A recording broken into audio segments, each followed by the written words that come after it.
शारदं बुद्धिफलं समर्पयामि नैवेद्यं समर्पयामि गौरीहस्ते नमो नमः जलदेवं पाद्यम् आचमन्नं सुभद्रजलं स्नानं समर्पयामि बुद्धदेवी गौरीहस्ते नमो नमः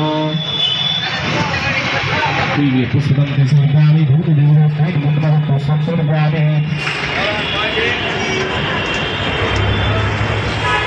ओम प्रार्थना पुष्पं समर्पयामि गौरीहस्ते नमो नमः पुष्पं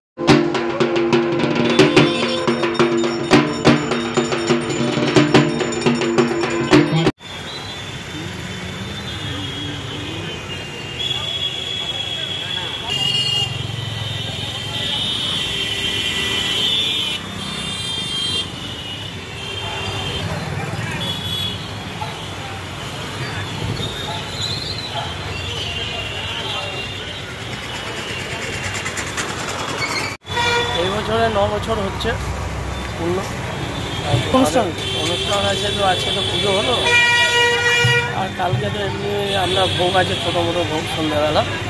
আর রোববারটায় ভোগ আছে, বড় ভোগ আছে, ওই 4000 লোকের আয়োজন করা হয়েছে। এটা আমাদের ওই গণেশ পুজো হকার কমিটির পক্ষ থেকে করা হয়। আর যত দোকানদার আছে তারাও আমাদেরকে হেল্প করে, বা আমাদের ফলপট্টি যে যত আছে আমাদের ফলের কারবারিরা তারাও আমাদেরকে প্রচুর হেল্প করে। চাল গরুই আছে, মূর্তি আমরা কালকে এনেছি নীলপুর নিখিল পালের কাছ থেকে।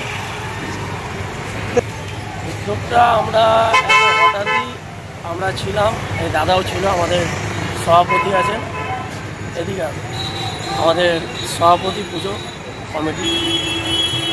তো আমরা ওই অনেক দিন বসে এখানে আয়োজন করা হয়েছিল যে একটা পুজো করবো, আমরা ব্যবসা করি, তাই সবাই বললো ঠিক আছে ব্যবসা আমরা যখন করি তাই গণেশ পুজোটা আয়োজন করা হোক। তো এইটা নিয়ে 9 বছর হবে, 10 বছর, এটা নিয়ে 10 বছর। আমার নাম রাকেশ সোনকার, আমার নাম মিঠু কেশ, নিখিল ঘোষ, সুরেশ সোনকার, সুনীল চৌধুরী। ড্রাইভার তো এসেছিল, বললো ভুলে গেছি, বললো কালকে দিয়ে যাবো। তাহলে 9টায় আপনাকে ফোন করবো। হ্যাঁ।